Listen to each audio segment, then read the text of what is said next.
కాళేశ్వరం ప్రాజెక్టులో భాగంగా ఉమ్మడి మెదక్ జిల్లాలో నిర్మించిన భారీ రిజర్వాయర్లన్నీ జలకళను సంతరించుకుంటున్నాయి. మిడ్మానేరు నుంచి వస్తున్న అనంతగిరి సాగర్ రిజర్వాయర్కు చేరుకుంటున్నాయి. అక్కడి నుంచి సిద్దిపేట జిల్లాలోని రంగనాయక సాగర్కు నీటిని తరలిస్తున్నారు. ఈ రెండు రిజర్వాయర్లకు సంబంధించిన సమాచారాన్ని మా ప్రతినిధి రంగాచారి అందిస్తారు. కాళేశ్వరం ప్రాజెక్టుకి అనుసంధానంగా రాజన్న సిరిసిల్ల జిల్లాలో నిర్మించినటువంటి అనంతగిరి ప్రాజెక్టు వద్ద ప్రస్తుతం మనం ఉన్నాం. గోదావరి గలగలలు ఇప్పుడు మనకు వినిపిస్తున్నటువంటి శబ్దాలు, ఇది పాలనురుగు లాంటి గోదావరి నీళ్లు తరలి వస్తున్నటువంటి దృశ్యాలు ఇక్కడ మనకు కనిపిస్తూ ఉన్నాయి. ఒకప్పుడు ఈ ప్రాంతం అంతా కూడా కరువుతో అల్లాడిన ప్రాంతం ఇది. ముఖ్యంగా సిద్దిపేట, సిరిసిల్ల జిల్లాల సరిహద్దులో ఈ ప్రాజెక్టు నిర్మాణానికి మాజీ ముఖ్యమంత్రి కేసీఆర్ ప్రణాళికాబద్ధంగా రూపొందించినటువంటి ఒక మహత్తరమైనటువంటి ప్రాజెక్టు ఇది. కాళేశ్వరం ద్వారా దాదాపు 250 కిలోమీటర్లు వివిధ షిఫ్ట్ల ద్వారా, వివిధ లిఫ్ట్ల ద్వారా ఇక్కడికి చేరుకుని గోదావరి నీళ్లు తరలి వస్తున్నటువంటి దృశ్యాలు ఇక్కడ మనకి ఇప్పుడు కనిపిస్తూ ఉన్నాయి. గత కొద్ది రోజులుగా మేడిగడ్డ వద్ద కాళేశ్వరం ప్రాజెక్టుపై అధికార పక్షానికి సంబంధించిన కాంగ్రెస్ పార్టీ నాయకులు అనేక రకాల విమర్శలు చేస్తున్నటువంటి పరిస్థితి ఇదే. మేడిగడ్డ ప్రాజెక్టు మొత్తంగా కొట్టుకుపోయిందని చెప్పి, మేడిగడ్డ ప్రాజెక్టు ఇక పనికిరాదని చెప్పి దుష్ప్రచారం చేసి కేసీఆర్ను మార్జినలైజ్ చేయడం కోసం చేసిన ప్రయత్నం అంతా కూడా వట్టిదేనని ఇప్పుడు ఇక్కడికి తరలి వస్తున్నటువంటి గోదావరి జలాన్ని చూస్తే చాలా స్పష్టంగా అర్థమవుతున్నది. ఈ వర్షాకాల సీజన్లోనే గత నెల రోజుల క్రితం ప్రతిరోజు దాదాపు 10 లక్షల క్యూసెక్ల నీళ్లు మేడిగడ్డ ద్వారా తరలి వెళ్ళినటువంటి దృశ్యాన్ని మనం చూసాం. గత వారం రోజులుగా కురుస్తున్నటువంటి భారీ వర్షాల కారణంగా మళ్ళీ ఇప్పుడు గోదావరమ్మ ఉప్పొంగి ప్రవహిస్తున్నటువంటి దృశ్యాలు కనిపిస్తూ ఉన్నాయి. ఇక మేడిగడ్డ ప్రాజెక్టు ఇక పనికిరాదు, దానివల్ల నీళ్లు రావు అని చెప్పి అనేక రకాల దుష్ప్రచారం చేసినటువంటి సందర్భం ఉంది. అక్కడి నుంచి వచ్చేటువంటి నీళ్లు మేడిగడ్డ, అన్నారము, సుందిళ్ళ, నందిమేడారము, ఎల్లంపల్లి మీదుగా మిడ్మానేరు నుంచి ఇప్పుడున్నటువంటి అనంతగిరి సాగర్ ప్రాజెక్టులోకి నీళ్లు తరలి వస్తున్నాయి.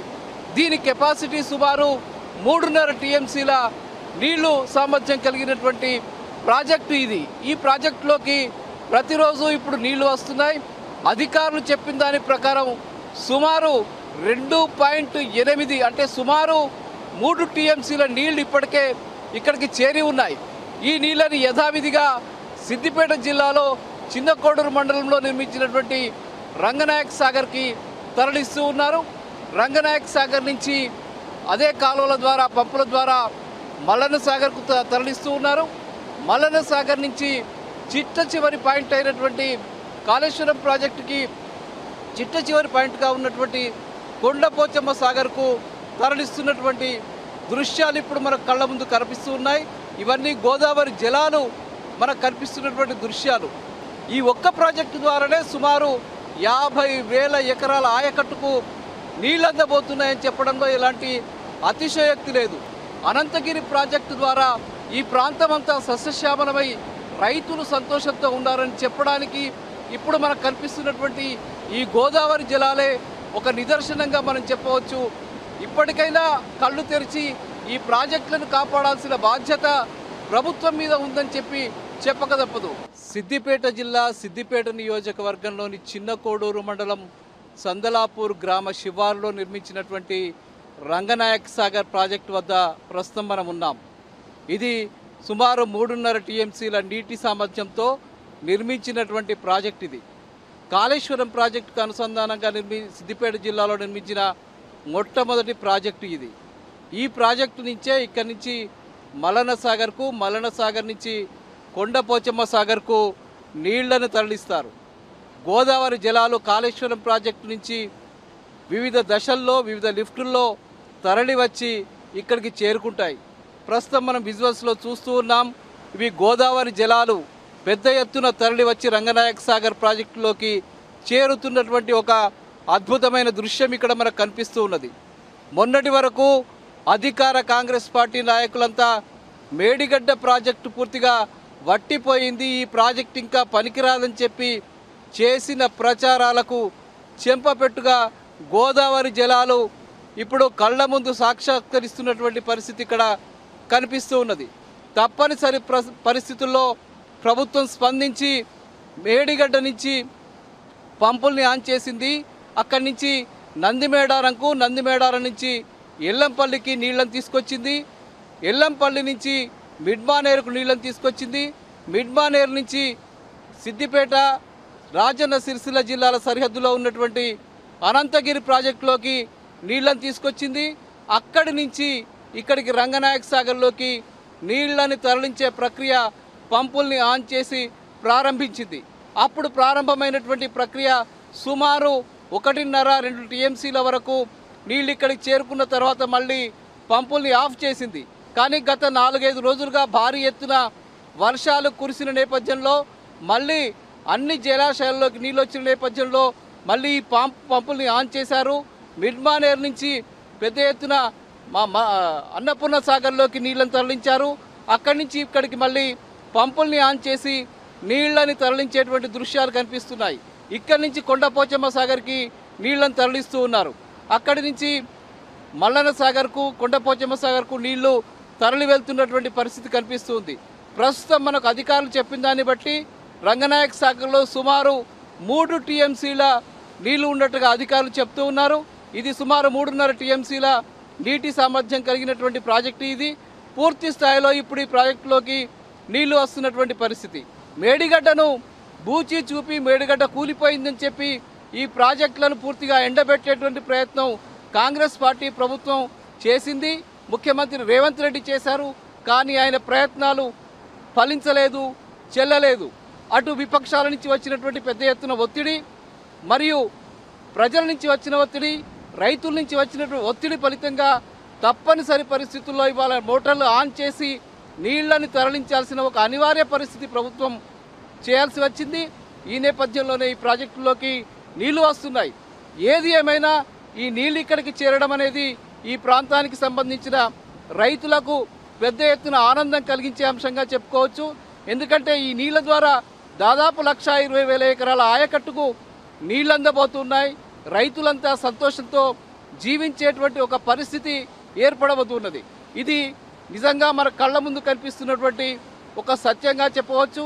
ఈ ప్రతి నీటి బొట్టులో కూడా కేసీఆర్ ముఖం కనబడుతుందని చెప్పడంలో ఎలాంటి అతిశయోక్తి లేదు. దుబ్బాక నియోజకవర్గంలోని తుక్కాపూర్ గ్రామ శివారులో ఉన్నటువంటి గిరాయిపల్లి అటవీ ప్రాంతం ఇది. ఈ ప్రాంతంలో మల్లన్న సాగర్ ప్రాజెక్టుని నిర్మించడం జరిగింది. మాజీ ముఖ్యమంత్రి, తెలంగాణ తొలి ముఖ్యమంత్రి కేసీఆర్ ఈ ప్రాంతానికి సంబంధించిన కరువుని శాశ్వతంగా దూరం చేయాలని, ఇక్కడి రైతుల ఆత్మహత్యల్ని శాశ్వతంగా ఆపేయాలని, ఇక్కడి ఆకలి చావుల్ని పూర్తిగా నిర్మూలించాలనే ఒక లక్ష్యంతో ఆయన కాళేశ్వరం ప్రాజెక్టుని చేపట్టిన విషయం తెలిసిందే. ఇది 50 టీఎంసీల నీటి సామర్థ్యంతో నిర్మించినటువంటి అతిపెద్ద ప్రాజెక్టు ఇది. ప్రస్తుతం మనం విజువల్స్లో చూస్తూ ఉన్నాం.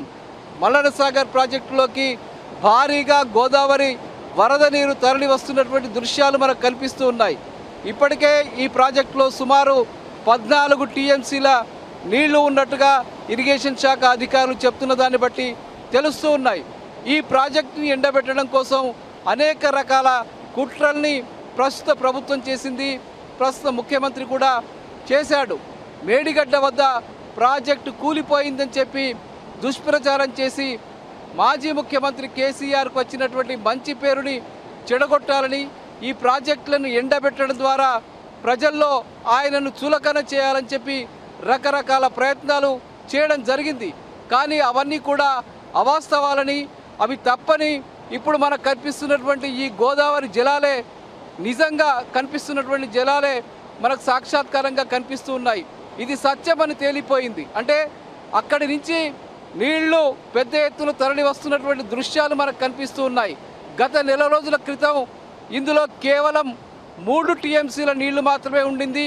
అంతకుముందు గోదావరిలోంచి మేడిగడ్డ మీదుగా సుమారు 10 లక్షల క్యూసెక్ల నీళ్లు తరలి వెళ్ళినప్పటికీ కూడా ప్రస్తుత ప్రభుత్వం ఆ నీటి పంపుల్ని ఆన్ చేయలేదు.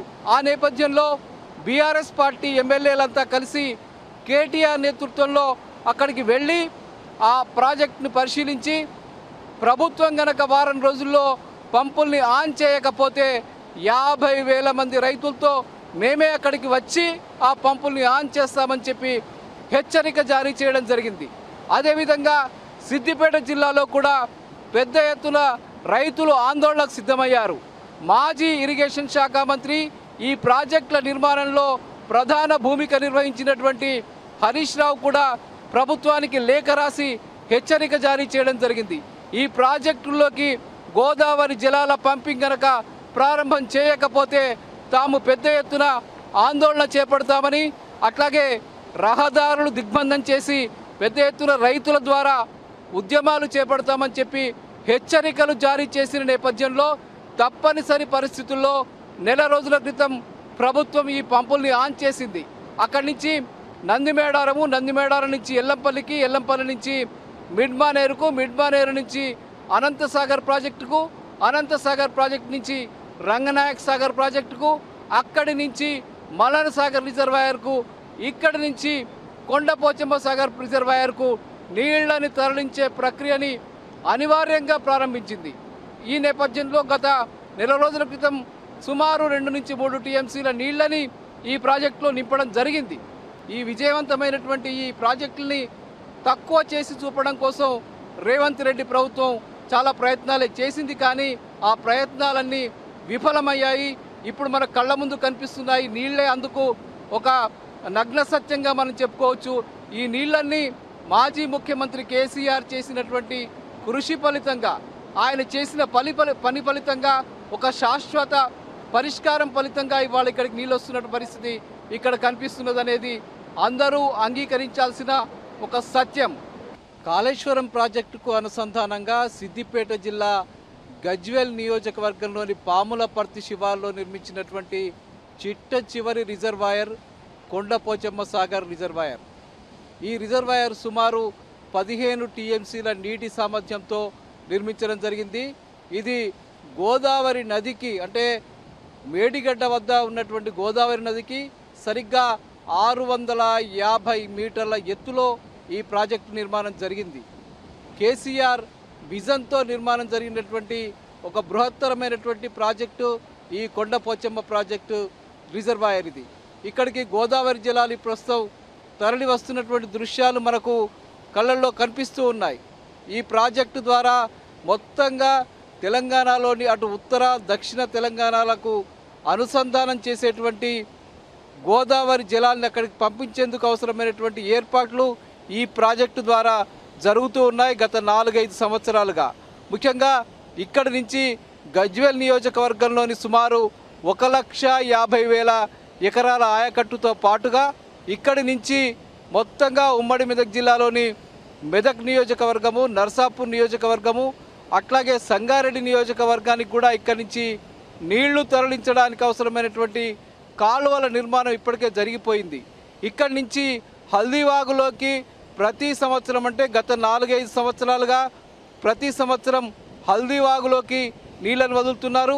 హల్దీవాగులోంచి మొత్తంగా నిజాం సాగర్లోకి నీళ్లు పంపించి అక్కడి నుంచి అవసరమైతే శ్రీరామ్ సాగర్ ప్రాజెక్టు వరకు కూడా నీళ్లు తరలించడానికి అవసరమైనటువంటి కాలువల నిర్మాణం కూడా జరిగింది. అదేవిధంగా ఇక్కడి నుంచి నీళ్లు రాని పక్షంలో కూడవేలి వాగులకు కూడా నీళ్లు పంపించే ఏర్పాట్లు గత 4-5 సంవత్సరాలుగా జరుగుతూ ఉన్నాయి. ముఖ్యంగా ఎండాకాలంలో, వేసవి కాలంలో పంటలకు ఇబ్బంది కలగకుండా గత 5-6 సంవత్సరాలుగా ఇక్కడి నుంచి నీళ్లు తరలించేటువంటి పరిస్థితి కనిపిస్తుంది.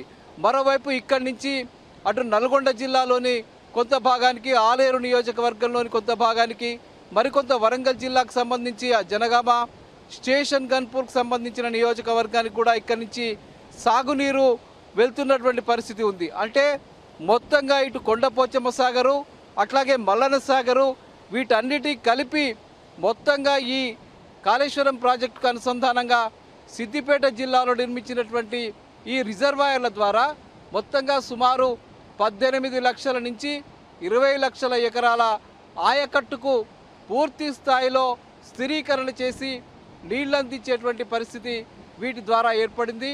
ఫలితంగా గత 5-6 సంవత్సరాలుగా ఉమ్మడి మెదక్ జిల్లా అంతా కూడా సస్యశ్యామలమైపోయినటువంటి పరిస్థితి నెలకొన్నది. ఈ ప్రాంత రైతులకు నీళ్లు అందించాలనే ఒక ఏకైక లక్ష్యంతో కేసీఆర్ ఈ ప్రాజెక్టుల నిర్మాణం పూర్తి చేశారు. ఒకవైపు సాగునీరు అందిస్తూనే ఈ ప్రాంత ప్రజలకు కూడా తాగునీరు అందించడానికి కూడా ఈ ప్రాజెక్టు ద్వారా ఒక పూర్తి స్థాయిలో పరిష్కారాన్ని చూపినట్టుగా అయింది. ఈ ప్రాజెక్టు ద్వారానే ఇటు మొత్తంగా ఉమ్మడి మెదక్ జిల్లాకు సాగునీరుతో పాటు తాగునీరు కూడా అందుతున్నది. ఇవి నిజంగానే ఈ ప్రజల జీవన విధానంలోనే ఒక గొప్ప మార్పు తీసుకువచ్చాయని చెప్పడంలో ఎలాంటి అతిశయోక్తి లేదు. వీటన్నిటికీ కూడా కేవలం మాజీ ముఖ్యమంత్రి కేసీఆర్ తన మెదడును రంగరించి చేసినటువంటి మహత్తర పథకం ఫలితంగానే ఇవన్నీ జరిగాయని చెప్పక తప్పదు. కెమెరామెన్ వెంకట్తో రంగాచారి, టీ న్యూస్, కొండపోచమ్మ సాగర్.